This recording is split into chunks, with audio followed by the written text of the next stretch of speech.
Nous arrivons à l'aube d'une nouvelle année.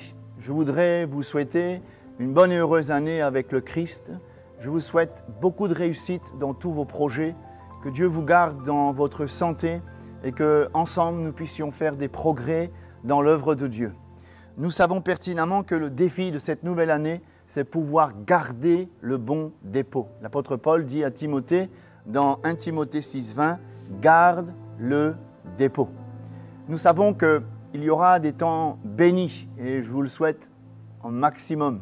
Mais la réalité nous amène à savoir que dans cette nouvelle année, il y aura aussi des temps difficiles. Comme Paul le dit dans 2 Timothée 3,1, « Dans les derniers jours, il y aura des temps difficiles ». Le défi, c'est de garder le trésor, le dépôt que Dieu a mis dans nos cœurs, afin de pouvoir rester toujours fidèle, de toujours être persévérant, peu importe les aléas de la vie. Dans cette nouvelle année, je voudrais vous encourager à garder le bon dépôt, à garder votre communion avec Christ. C'est ce qui va nous donner la stabilité, c'est ce qui va nous donner de progresser dans les voies du Seigneur. Je vous encourage à garder sa parole, c'est ce qui nous rend forts, c'est ce qui nous fortifie, c'est ce qui nous garde dans la bonne doctrine. Garder l'espérance, savoir, comme dit Paul, que notre espérance, c'est le Christ. 1 Timothée 1,1, Christ, notre espérance. N'ayez pas d'autre espérance. Notre espérance, elle est céleste. Notre espérance, elle est glorieuse. Gardez également notre vision, la vision des âmes.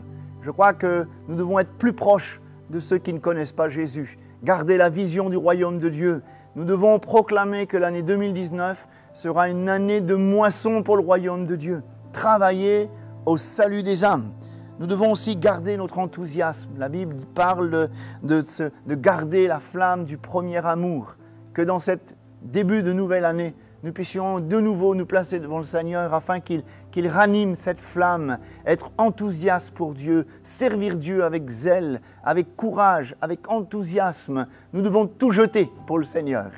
Je vous encourage à garder la communion fraternelle entre les serviteurs de Dieu, entre les chrétiens. Restez unis. Malgré nos différences, nous sommes différents dans nos caractères, dans notre vision, dans notre ministère, dans nos horizons. Mais ce qui nous unit, c'est le Christ.